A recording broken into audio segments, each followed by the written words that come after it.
جناب چیئرمین، آپ کا میں شکریہ ادا کرتا ہوں کہ آپ نے مجھے یہاں پہ یہ نمائندگی کا اور اپنے حلقے کے لوگوں کی نمائندگی کرتے ہوئے خاص طور پہ اسلام آباد کی بات کرنے کا موقع دیا، کیونکہ بجٹ کے اوپر یہ سیشن ہے اور بجٹ سپیچز ہو رہی ہیں، لیکن اس ایوان کے اندر جتنے بھی معزز ارکان جو وفاق کی نمائندگی کرتے ہوئے اپنے اپنے علاقے سے اپنے عوام کا ووٹ لے کے اس ایوان کے اندر آئے، لیکن بدقسمتی کے ساتھ جس طرح پچھلے 70 سالوں سے یہ ایوان چلتا آ رہا ہے، اسی طریقے سے اس دفعہ بھی ہوا کہ اس ایوان کے جو نمائندے جو اپنے اپنے علاقوں کی لوگوں کی نمائندگی کرتے ہیں، ان سے نہ کبھی پہلے اور نہ اس بجٹ میں کوئی تجاویز لی گئی۔ آج 3-4 دنوں سے ایوان کے اندر سپیچز ہو رہی ہیں، لیکن ان سپیچز کے اوپر مجھے نہیں لگتا کہ جو تجاویز لوگ دے رہے ہیں اس کے اوپر کسی ایک کے اوپر بھی یہاں پہ عمل درآمد ہو سکے۔ تو سب سے پہلے تو جب بھی بجٹ بنے تو کم از کم ان عوامی نمائندوں سے بھی پوچھنا چاہیے۔ دوسری بات، اسلام آباد کی میں بات کروں گا۔ اسلام آباد جو 60s کے اندر کیپٹل بنا، اسلام آباد کے لوگوں نے اپنی زمینیں دے کے اس شہر کو آباد کیا۔ یہاں پہ پورے پاکستان سے لوگ آئے، وہ بس رہے ہیں یہاں پہ، لیکن آج بھی اسلام آباد کے لوگوں کا اگر اس سیکٹورل ایریا سے آپ باہر چلے جائیں، جناب اسپیکر میں ہاؤس ان آرڈر کریں ذرا، جناب اسپیکر جناب اسپیکر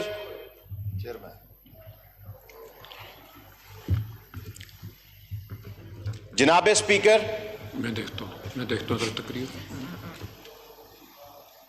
جناب چیئرمین، میں آپ کی توجہ چاہتا ہوں جی،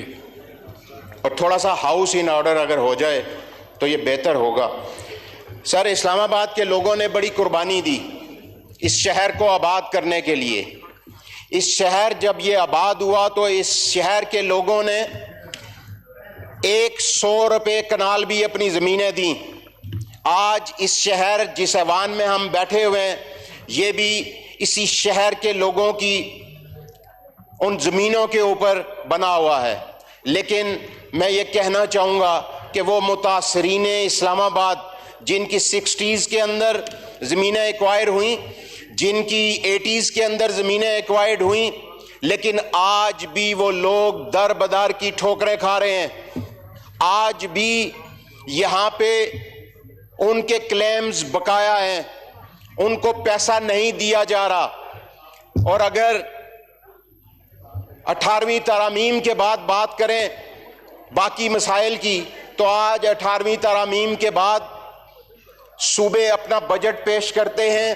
صوبوں کے پاس اپنے وسائل ہیں، لیکن اسلام آباد سے جو ٹیکس کلیکشن ہوتی ہے، اسلام آباد کی بھی ایک صوبائی حیثیت ہے قانونی اور آئینی طور کے اوپر، لیکن اسلام آباد کے لوگوں کو وہ قانونی اور آئینی جو ان کا حق بنتا ہے وہ کبھی بھی نہیں ملا۔ جناب اسپیکر، آج میں اگر اس بجٹ سپیچ کے حوالے سے بات کروں تو یہاں پہ ایجوکیشن میں کی بات کی گئی۔ ایجوکیشن میں اگر 450 سکول ہیں اس اسلام آباد کے، تو 125 سکول تو آباد ہیں، لیکن وہ سکول کہ جن سکولوں کے لیے ایک مرلہ بھی زمین ایجوکیشن منسٹری نے خریدی نہیں، اس شہر کے لوگوں نے، ان دیہاتوں کے لوگوں نے وہ زمینیں اپنے بچوں کی اچھی تعلیم کے لیے عطیہ کی، جہاں پہ بلڈنگز بنی ہوئی ہیں, سکول موجود ہیں, لیکن وہاں پہ ٹیچرز نہیں ہیں. یہاں پہ جناب چیئرمین 2017 کے اندر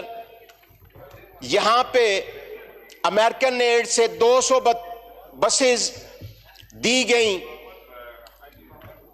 اور 200 بسز آج بھی ان کو چلانے کے لیے ایجوکیشن منسٹری کے پاس ڈرائیور نہیں ہے, اور ان بسز کے یہ حالات ہیں کہ وہ نئی بسز کھڑے کھڑے ان کے اندر گھاس ہو گئی ہے. اور اس بجٹ میں کیا کہتے ہیں, اس بجٹ میں یہ کہا جاتا ہے کہ ہم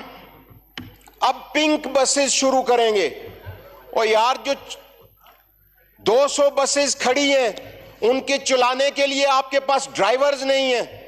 وہ تو بچوں کو کوئی سہولت نہیں دے رہی, تو آپ نیا ایک ٹوپی ڈرامہ لے کے آ گئے ہیں کہ ہم پنک بسز چلائیں گے. اس کی کوئی ضرورت نہیں ہے. ان 200 بسز کو چلایا جائے اور جو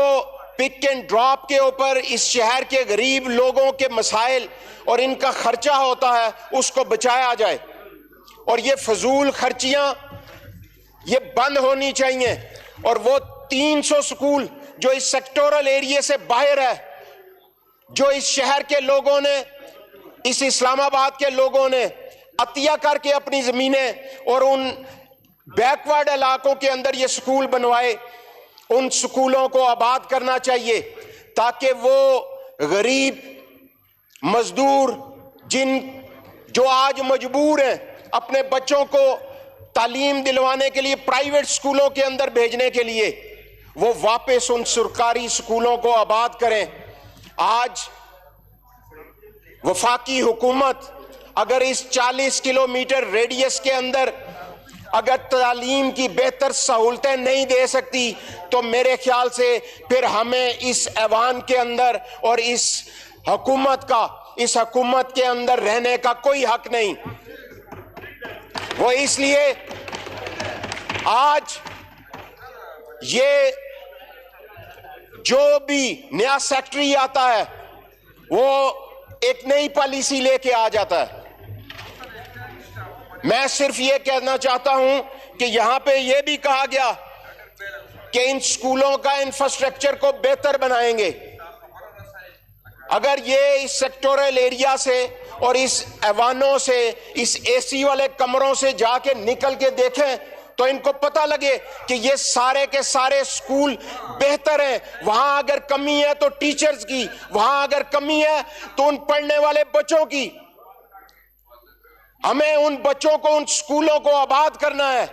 ان بچوں کو تعلیم دینی ہے. لیکن یہاں پہ صرف اور صرف کرپشن کے لیے نئے نئے منصوبے بنائے جاتے ہیں. پچھلے دور میں بھی ایک منصوبہ ایسا بنایا گیا کہ وہاں پہ جو 4 دیواریاں جن سکولوں کی بہتر تھیں انہی کو توڑ کے نیا کرنا شروع کر دیتے ہیں. آج میں صحت کے اوپر اگر بات کروں جناب چیئرمین, تو اسلام آباد کی 25 لاکھ کی آبادی کے لیے صرف 2 ہاسپٹلز ہیں, اور وہ 2 ہاسپٹلز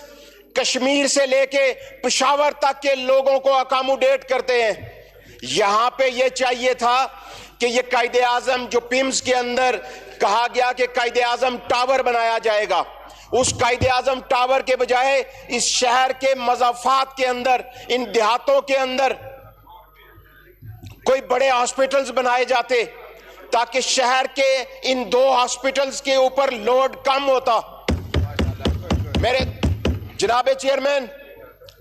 پچھلے دور کے اندر جو ہاسپٹلز بنے, جو رورل ہیلتھ سینٹرز بنے, وہ 1 سال گزرنے کے باوجود آج بھی غیر آباد پڑے ہوئے ہیں. وہ اس لیے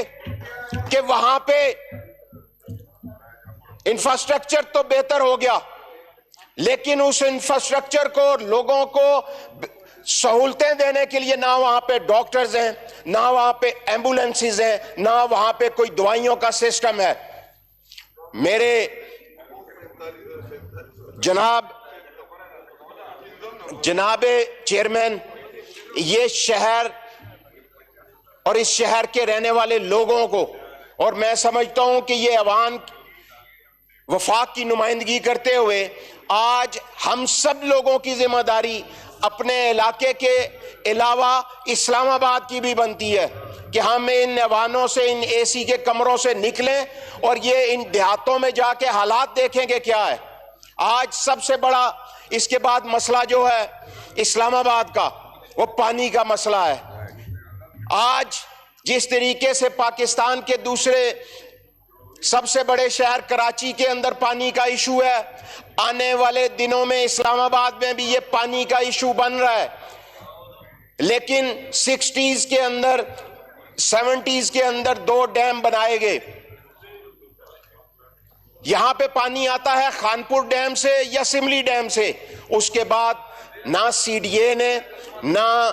ہماری جو واٹر اینڈ پاور کی منسٹری ہے اس نے کوئی بھی انیشیٹو آج دن تک نہیں لیا کہ آنے والے جو پانی کے مسائل ہیں ہم نے اس کو کس طریقے سے حل کرنا ہے۔